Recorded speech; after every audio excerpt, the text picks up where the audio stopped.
Hey lawn lovers, it's Lawn Doctor back again. Time to turn the sprinklers on. Water's going to become important. Here's the Lawn Doctor 60-second rain gauge. Milk jug, ruler, 1 inch, 2 inch, ½ inch, 2.5.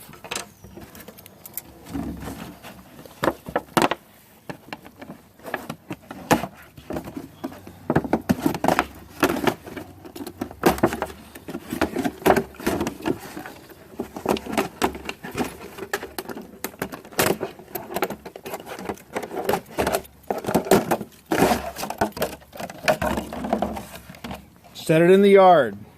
Figure out how much time your sprinklers need to run to get to a ½ inch, 1 inch, 2 inches.